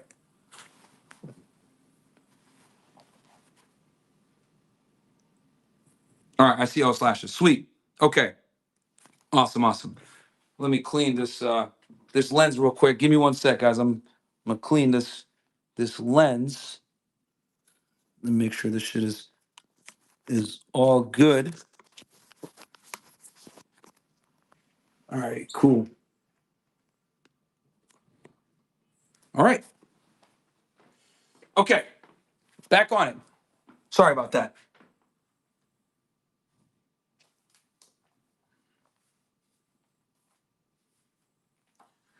All right, so now we're at Kid Cudi.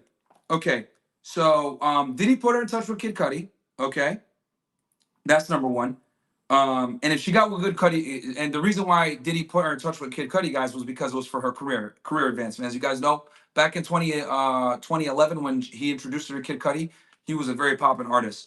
So they went to the studio together multiple times. First time in 2011, fall of 2011, Cassie lived in New York City. Cassie had a burner phone to talk to him. Guys, they were in a relationship for like only a month, but she went and got a burner phone for him. Okay. She got the phone for Kid Cudi specifically. Saw him less than a month, but had the burner. Her and Diddy were not in the best place at the time. They had relations because she liked him. Her and Diddy were on a break at the time. Diddy found out during the freak off, even though they were on a break. So check this out. She says that her and Diddy were on a break. However, what ends up happening is that she was still doing freak offs with Diddy. So while she was doing this freak off with Diddy, he got a hold of her phone. He saw a message between Cassie and a woman in Capricorn, one of his assistants, and that's how he found out that she was fucking with Kid Cudi. And this is what made him go nuts.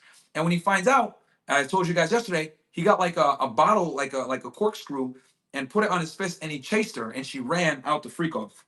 Okay, so she said that they were on a break, but they were still doing freak offs together. And she had this burner phone specifically for Kid Cudi when they were only dealing with each other for less than a month. And the defense made sure to point all this stuff out. Let's see here. So she still used the burner phone despite them being on break. That's another thing that's important that the defense mentioned. So you're on break. Why are you using a burner? You guys aren't together, right? So that's where. Did you feel? So that's basically where she wasn't telling Diddy everything. Not, and then the defense says, well, if you're on a break, why are you using a burner phone? And they said, did you tell Diddy that you were dealing with Cudi? She said no. So she was like, well, would it be fair to assume that Diddy thought you guys were still in a relationship? And she said, yeah, because they didn't. She didn't know if Diddy knew that they were on a break. Okay. Um, and then they asked her, "Did you feel justified cheating since Diddy did?" And she said, "Could be possible." We know that means yes. So Diddy found out by going through her phone. I told you guys about that before. So after this incident with Cudi, where he found out about the Cudi situation, she met up with Diddy after, and his staff and security were present.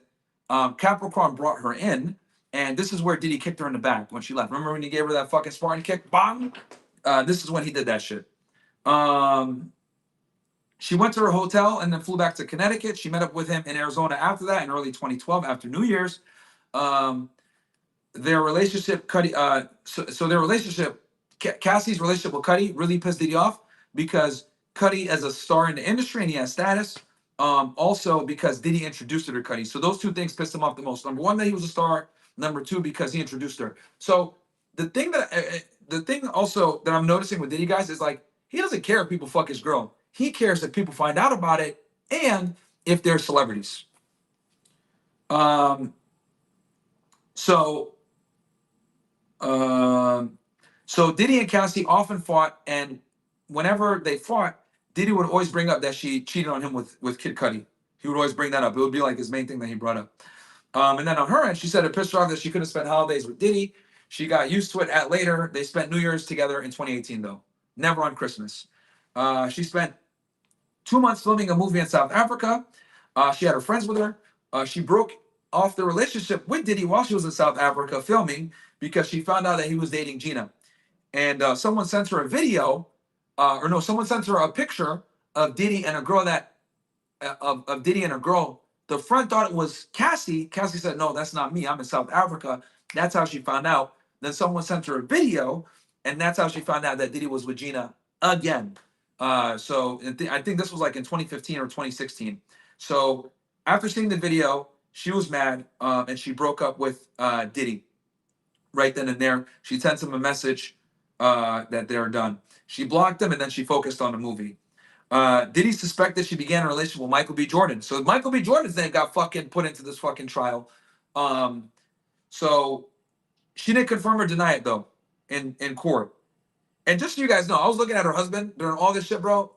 Yo, that nigga was, man. Yo, I feel bad for her husband, bro. He was turning bright red at some points during this stuff. So she broke up with Diddy. When she broke up with him, for the Gina situation, she sent him a video, him and all the staff, him, D-Rock, and a couple other members of the staff, because she felt like they betrayed her because they all knew that that he was seeing Gina, and he had lied about Gina so many times, and she didn't like Gina. So she sent this saying like, "You guys all fucking betrayed me," right? And broke up with Diddy. Her parents found out about the physical abuse in late 2011, and then they ended up getting back together, obviously, after that. But, you know, whatever. So going backwards here, and I'm going in the order, guys, that the defense attorney asked for the question. So her parents found out about the physical abuse in late 2011. Diddy went to Connecticut to talk to her parents. Friends and brother knew about the physical abuse. Then we went into the Uvio story, as I mentioned with you guys before, the Uvio story. So basically, she went to a club called Abbey during the day. She drank and she came home and she slept. When she didn't answer her phone, when Diddy was calling, he showed up at the house. She was supposed to be packing for Uvio Fest, but instead she was asleep and he didn't answer her phone. So he ended up getting into the house and like getting like, you know, assaulting her. And this is when she got the gash in her eye, right? Then the attorney asked her, "Hey, was Diddy drunk when he showed up?" She said she wasn't sure. Then they asked her, "Did you ever see Diddy drunk?" She said yes. Her and Diddy discussed quitting drugs. They tried doing it without assistance in rehab, but they would always relapse. Both were addicts at the time. So now we start to get into Diddy and her drug use, okay? They experimented with many drugs and went to the Burning Man with doing drugs. Burning Man, I think, is a festival that's out there in Las Vegas. They were get high partners, in her words. In 2016, Cassie was hanging out with Bona. Cassie did drugs with her. Bona provided Cassie with opiates, and Cassie was addicted to the opiates. Diddy, despite the fact that he was using drugs, he wasn't happy about her opiate addiction. And then this Bona chick did cocaine. Cassie thinks he only wanted her to get high with him and not with other people. Diddy would be explosive if he found she was doing drugs or stole drugs from him. In 2016, she came out and saw him dangling Bona over the balcony. And then he threw her into some furniture after. And I think this was because he showed up and he saw that she was hanging out with Bona, and that infuriated him. So that's why she was dangling her off the balcony. This little Asian girl, by the way, blue-haired Asian girl. Cassie had her drug use in 2016, 2017. She got a life coach to help her, but that didn't really do too much. There were regular side effects to the drug use. Diddy noticed. Diddy recommended doctors after seeing the side effects. He was not aware of all the drugs she was using. Then she took a trip to Cannes. I don't know what that means. I don't know if that means Congress or some other place, but they went somewhere called Cannes. And then Diddy suspected she stole drugs from him, and he went to a fit of rage. He squeezed her legs in a theater and did other things to him. Or he did other things to her, but she still wanted to be with him.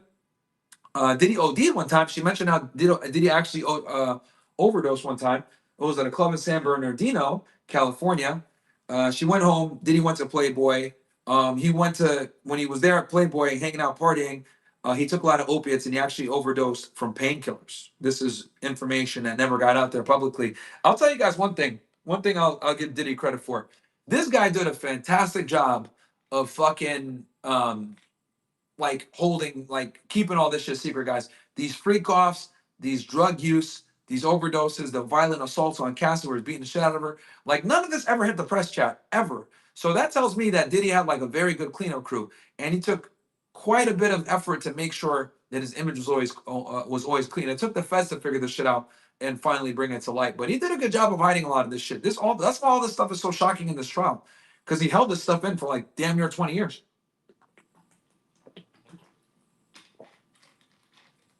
So anyway, someone in the chat said she wanted a bad boy. Yeah, she got it. She got the CEO of Bad Boy Records.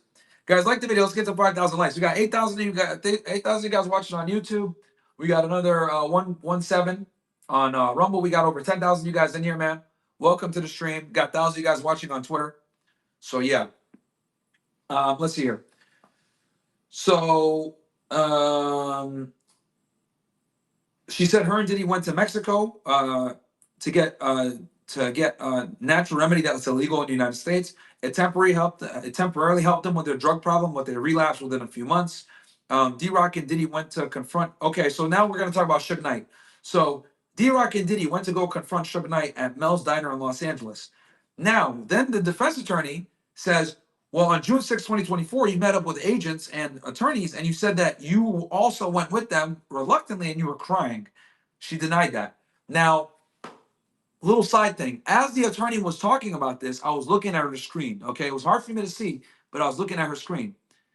I could see that she had an HSI report of investigation ROI on her screen. It was hard for me to see, but I could see from the way that the document looked, it looked like an HSI ROI. So basically what they were trying to do here is like, hey, you told agents one thing, but your testimony yesterday says something else.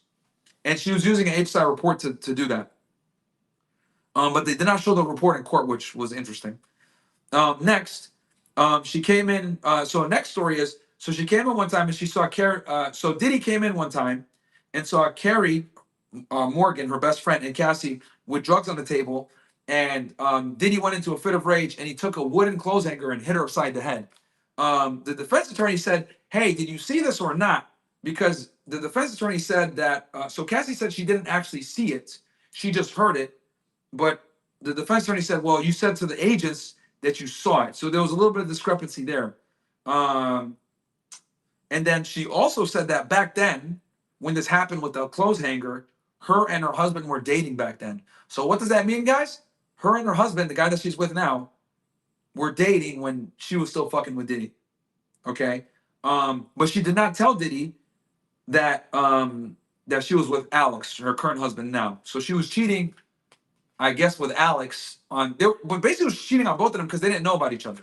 Or I don't think at least Diddy didn't know about Alex. So she was at least cheating on Diddy. I don't know if Alex knew about Diddy. Okay, text number 27 now. So Cassie goes into and says, she messages Diddy saying, I don't want to mess up my body before premiere and do a freak off, but she proposed it to get ahead of it. Because the attorney asked her, hey, you proposed a freak off in March of 2016. Why did you do that? And she said that she did it to get ahead of it. Text 28. This was on March 3rd, 2016. Guys, this is 3 days before the infamous hotel beating. And let me show you guys this hotel beating real quick so you guys know exactly what I'm talking about, okay? Let me just show you guys this on camera because this is a centerpiece of the evidence, okay? This is a centerpiece of the evidence.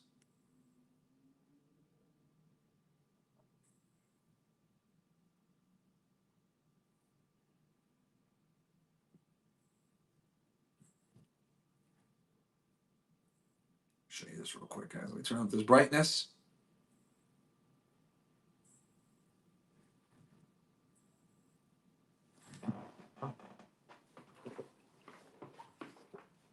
So this is her coming to she's in the Intercontinental Hotel in LA. Okay. She's leaving a freak off. Guys, they were in the middle of a freak off at this point. Now, she initiated this freak off, by the way, chat. This was on March 6, 2016. Now you see Diddy come out in the towel. He grabs her, throws her down, kicks her, even though he kind of misses. And then he takes her bag and her purse. Then he kicks her again. And then he tries to drag her to the room. Okay? Now, this is a critical piece of evidence that the government's been using, chat. Okay?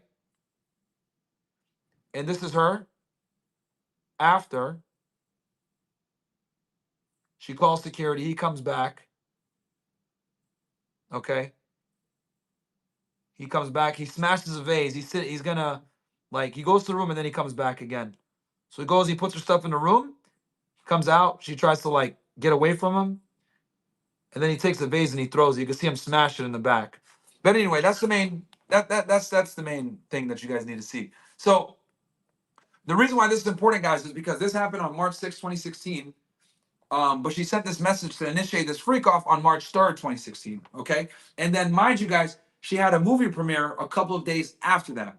Okay. On the following week. So she claims she initiated this freak off so that she could get ahead of it and not do too much drugs and not to be fucked up. So when she does the premiere, she's, recovered in a good state. That's what she said. Okay. So, um, So the defense really honed in on this, and this is kind of where we end, okay? Because the defense spent like an hour plus going into this. So I'm going to read you guys some of the messages. Hold on one sec, chat. Let me make sure that we're still good here.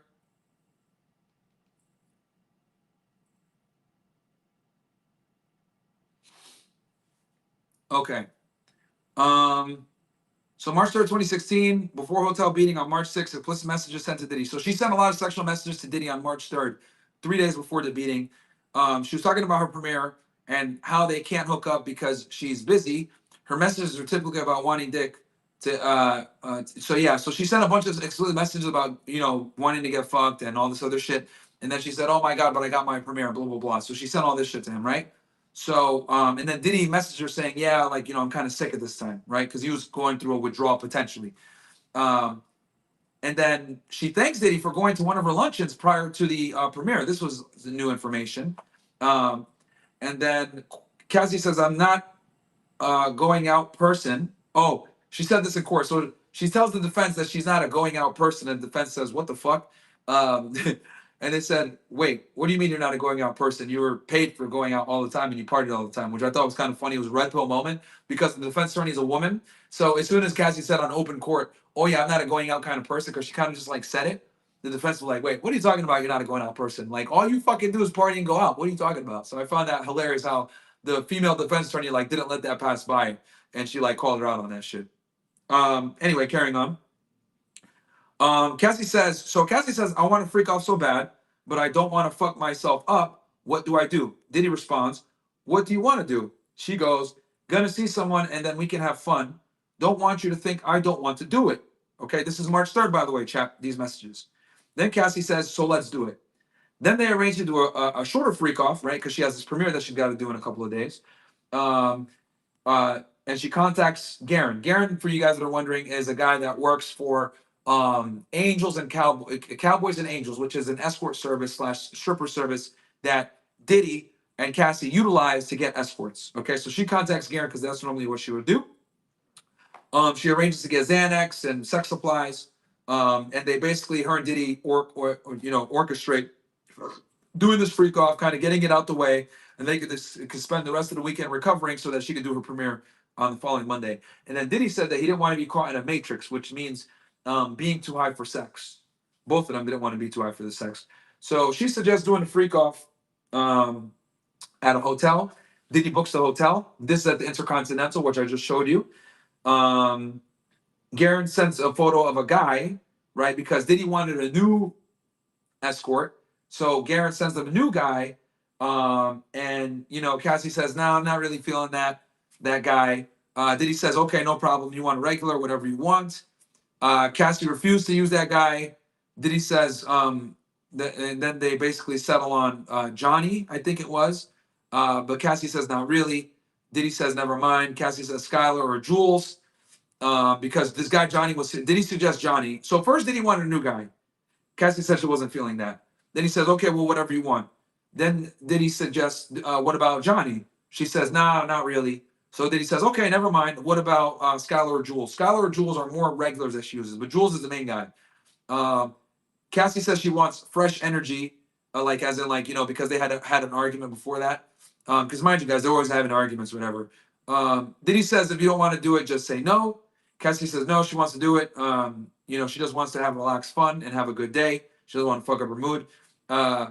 Then Diddy suggests, okay, well, if you want, we could just watch Johnny and be with each other, which, I guess they wanted, because Johnny was a stripper as well. So I guess they would watch Johnny striptease.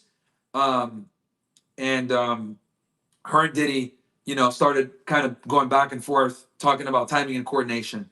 And then kind of ended there because it hit 5 p.m. So, at that point, they had to end the court situation. And then they went ahead and started arguing about the next day and what I told you guys about before, trying to get Cassie off the stand. So let's read some super chats, guys. Let's read some super chats. I'm going to go into Rumble Studio right now, and we're going to read some of these chats. And then I'm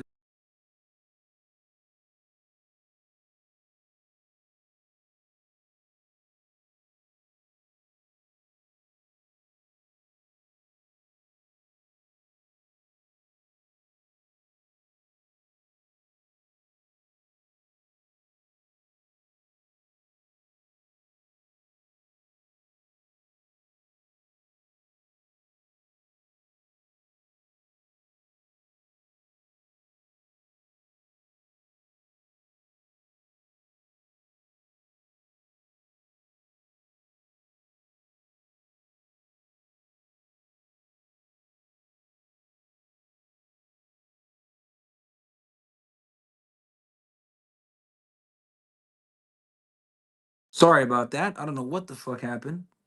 Why the fuck that happened. All right. Sorry about that, chat. We should be back up, though. We should be back up, niggas.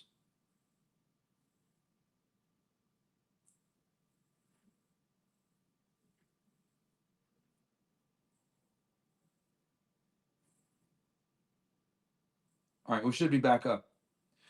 Okay. Let me check Streamlabs. I don't see anything on Yo, mods, can you guys do me a favor? Can you send the Castle Club chats and the Telegram and the chats Castle Club and rants and the Telegram for me, guys, please? Can you guys can mods do that for me? Because I fucking can't access the Rumble chats for some odd reason right now. Super fucking annoying. Jacob, Josie, all you guys in the chat, send me a Telegram or on the Twitter chat images of the Castle Club chats because I can't see them right now for some odd reasons. I'm using two different phones. So annoying. Okay, so while I answer these questions, okay, so Jacob, he says, why do you think the trial won't be televised? It's federal. You can't televise federal cases, guys. Zine says, hold on one sec, chat. Okay. So yeah, Jacoby, it's not televised because it's federal.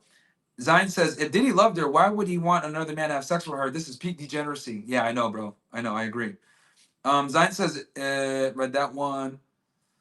AHH says, also Diddy wasn't her first older man. Nope, he wasn't. Christian Everaz, free Tory, fuck these modern day hosts. Bro, I'm telling you, man, Tory was innocent. I told y'all for years that he was innocent. Zine says, read that one. Matt Murdoch says, favorite attorney at law here, Myron. I'm sure you saw the new information adding more proof Tory Lanez innocent and Meg lied. Do you think in the future people will ever stop taking women's word as gospel? I hope so, bro. It's just starting to get crazy. I mean, even today, like with Cassie, bro, like I'll be honest with y'all. Like at this point, the evidence that I've seen up until this moment, obviously the government has a lot more evidence. They wouldn't bring this thing forward if they didn't. But right now, if I was able to look, if I'm just going off of what I've heard Cassie say, and the strippers and shit, bro, this is just like a degenerate couple that does drugs together and has sex, and that's really what it comes off to me as at this moment. Obviously, I know the government's gonna have more evidence, but right now at this point, at this moment in the trial, from what the testimony I've heard, it's just basically two degenerates having sex all the time on drugs, and one got mad. Let's see here. Talk about showing potential. No, I talked about that yesterday. National mindset. Cassie's husband should have watched Eminem before marrying her. I'm telling you, bro. We could have saved that nigga, bro. Okay, I think. Okay, that's cool. I got all the chats there. Let me check Telegram. Mods, I hope you hook a brother up. God damn it.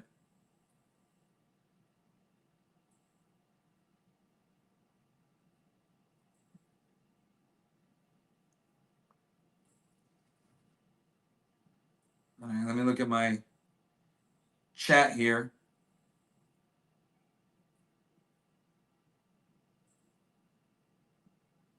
Jacob, Josie, help a ninja out.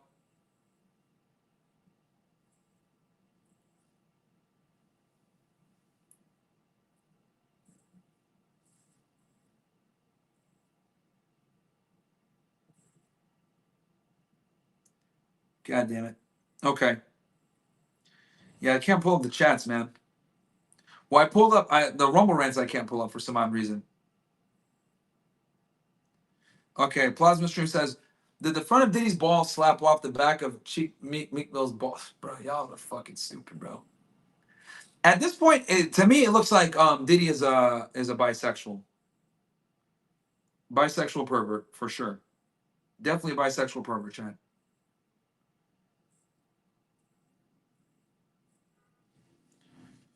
Okay, guys. We've been going now for, I think, roughly 2 hours. Or an hour 45. I told academics I will go to his thing. So I'm gonna wrap up here very soon, chat. Gonna wrap up very soon. I don't know if my mods can send me some stuff. I don't know if they're here. Okay, cool. Jacob is sending me them. So Cornell says, Cannes Film Festival, they show independent movies there so studios can buy them. Okay. Sublime says, Myron, are there any more testimonies left in the trial? If there are, how many each sides? Who do you think has the upper hand so far? If there are enough evidence slash testimonies presented on both sides, I think there's 17 witnesses. Chat altogether. I think there's 17 witnesses. Nightly Wisdom says, Myron, thank you for taking the time to help us understand this true value. Let's be honest though, would you have kept your composure had you been there as a judge or jury reading and seeing all the explicit stuff and responding? Also, do you think today she still might be in love with him and could even cheat on her cuckbend? Cuck, I see what you mean. Instead of husband, cuckbend, despite her current situation. To be submissive to him again, not trying to justify anything that he did, LOL, no pun intended, but trying to confirm that hybristophilia. I don't know, bro. I think she's over him at this point, bro. She's 38. She got kids now. She's like 9 months pregnant. I think she's over him at this point. But definitely a 3 or 4. Bro, she was fucking people to get her crib. She was fucking Ryan Leslie. Then she found Diddy. Then she got Kid Cudi. Then, Michael B. Jordan potentially. Fuck you, sand nigga. All right, Brewski. Awesome, dude. All you do is bitch, man. Let's see here. Is there bisexual for men or just gay? I agree, it's just gay. Myron, please don't forget to say pause. Them messages are weird as fuck. Feel sorry for any guys that had to read them. However, thanks for reporting this for us. I got you, Mr. B. Jay Luke says, yo, Myron, not sure about the legality. And this is all from Council Club. Love you, Council Club guys. Not sure about the legality when it comes to AI and the whole trial process, meaning can lawyers and others in justice utilize AI somehow in saving time to find angles to use for presenting stronger cases for their side of the evidence that was presented? Or is it not really a thing that exists in the court systems? I don't think it's a thing yet. I don't think it's a thing yet. I think we got most of the chats here. I'm gonna wait for Jacob to send me any more stuff. Give me another minute, guys. But we are gonna wrap up here soon because I gotta get going here. Because I should have been at this thing at 7 p.m., but I wanted to make sure stream give you all this sauce. Jacob, is there anything else left? Okay, that's all Jacob found. All right, guys. I hope you guys enjoyed the stream. This one was a short and sweet one. Covered everything. Timestamps are going to be up. We went over the messages. Tomorrow's going to be day 2 of the cross-examination. Lots of text messages here that kind of revealed Cassie to be a 304 between her cheating on Diddy, having this relationship with Ryan Leslie, cheating on him, then cheating on Diddy with Kid Cudi, and then potentially having a relationship with Michael B. Jordan. Crazy stuff all around, man. Showing these text messages, showing that she set up these freak offs. She wanted to do these freak offs. She initiated these freak offs. She initiated these sex club situations. They were using drugs crazy. She was addicted to drugs. He He was addicted to drugs. They tried to, get off. They couldn't get off. Crazy stuff today, man. Lots of stuff that showed, Cassie off to be kind of a liar and a degenerate drug using slut, dude, if I'm going to be honest with you guys, which is precisely why the government was so concerned about today. So they definitely attacked their credibility quite a bit, but we'll see what happens tomorrow. And I'll be there, guys. Anyway, love y'all. Just gonna go over link up with Axe, see what's going on over there. Gonna try to go to bed early, guys, so I'm have more energy for you guys tomorrow. Tomorrow I'll probably give you guys a longer stream. And I might do a collab with some of the other some other creators that are here doing this stuff. So we'll see what we can make happen. Love you guys. I'll catch you guys in a little bit. Peace.